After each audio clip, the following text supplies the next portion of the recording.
बिस्मिल्लाह अर्रहमान अर्रहीम। बादशाह बगदाद मामून रशीद का दस्तरखान भी दर हकीकत अजायबात में शुमार करने के काबिल है। मशहूर आलम मोहम्मद बिन हफस अनमाती का बयान है कि ईद के दिन हम लोग दोपहर के खाने पर मदऊ होकर वहाँ गए तो 300 से जायद किस्म के खाने दस्तरखान पर रखे गए और जो खाना दस्तरखान पर रखा जाता मामून रशीद उसको देखकर ये कहता कि ये खाना फला फला अमराज के लिए मुफीद और फला फला बीमारियों के लिए मुज़र है। बलगमी मिजाज वाले इसको न खाएं, सफरवी मिजाज वाले इसको जरूर खाएं। सौदावी मिजाज वालों को इसे एहतियात व परहेज बेहतर है। गरज हर खाने के बारे में उसके फवायद व नुकसानात पर सैर हासिल गुफ्तगू करता, यहाँ तक के मामून रशीद की इस वसत मालूमात को देख कर काजी याहया बिन अक्सम ये कहने लगे कि इसे अमीरुल मोमिनीन आप जब इल्म तिब में बहस करते हैं तो अपने वक़्त के जालिनूस मालूम होते हैं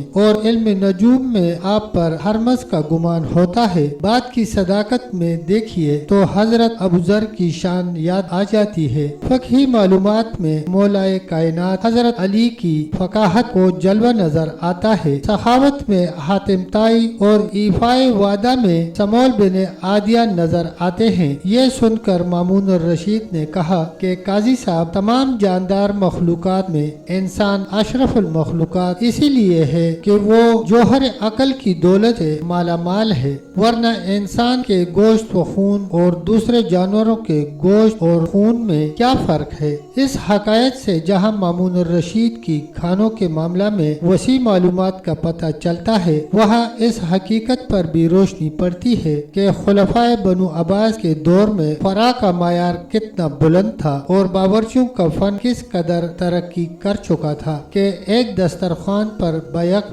300 किस्मों से जायद अकसाम के खाने पेश किए गए। फिर इस हकायत से ये हकीकत भी आफ्ताब बनकर नमूदार हो जाती है कि सलातीन इस्लाम को तबका उलमा से कितनी उल्फत व अकीदत थी कि वो ईद वगैरह त्योहारों के मौकों पर उलमा को अपने दस्तरखानों पर मदऊ करके उनकी मेजबानी करने को अपने लिए सरमाया इज्जत व सामान आखिरत तस्वर करते थे और उलमा किराम के आजाज और उनकी खिदमत गुजारी को खुदा और रसूल की खुशनुदी का जरिया समझते थे। मगर आजकल जबकि मुसलमानों के इकबाल का सूरज बिल्कुल ही गुरूब हो चुका है, मुसलमान उमरा व रुअसा का ये हाल है कि त्योहारों और शादियों के मौकों पर उलमा की दावतों का उन्हें ख्याल ही नहीं आता, बल्कि इन मौके पर उलमाए किराम की मौजूदगी को ये लोग नहूसत समझते हैं। हाँ, जब सोम या चहलम में मैयत के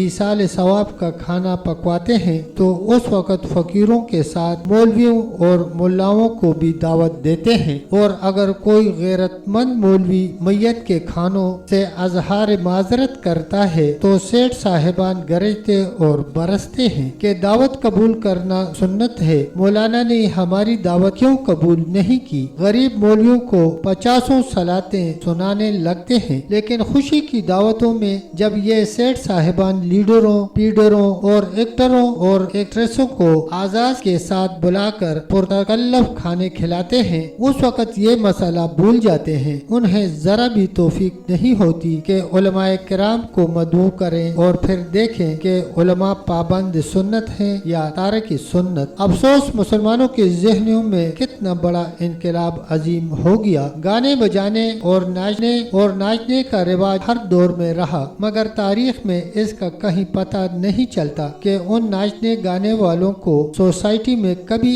इकराम व आजाज की नजर से देखा गया हो, बल्कि गाना बजाना सुनने वालों की नजर में भी ये पेशा करने वाले हमेशा जलील व हकीर ही शुमार किए जाते रहे और न शुरफा ने कभी इस बात को गवारा किया कि किसी तवायफ या बांड को आजाज के साथ अपने दस्तरखान पर बुलाया हो या अपने बराबर उन्हें बिठाया हो। मगर आज मुसलमानों का ये ज़ौक़ हो गया है कि सिनेमा سینما میں گانے اور ناچنے والے ایکٹروں اور ایکٹریسوں کا اتنا اعزاز و اکرام کیا جاتا ہے کہ محفلوں میں ان کی شرکت اور بنگلوں میں ان کے ورود نامصور کو باعث افتخار سمجھا جاتا ہے۔ افسوس اور دف ہے مسلمانوں کی اس غلامانہ ذہنیت پر۔ سچ کہا ہے شاعر مشرق نے، ہاں جو ناخوب بتدریج وہی خوب ہوا کہ غلامی میں بدل جاتا ہے قوموں کا ضمیر۔ تب تک دوستو اتنا ہی، ملتے ہیں انشاءاللہ اگلی ویڈیو کے ساتھ، تب تک کے لیے اللہ حافظ، اللہ نگہبان۔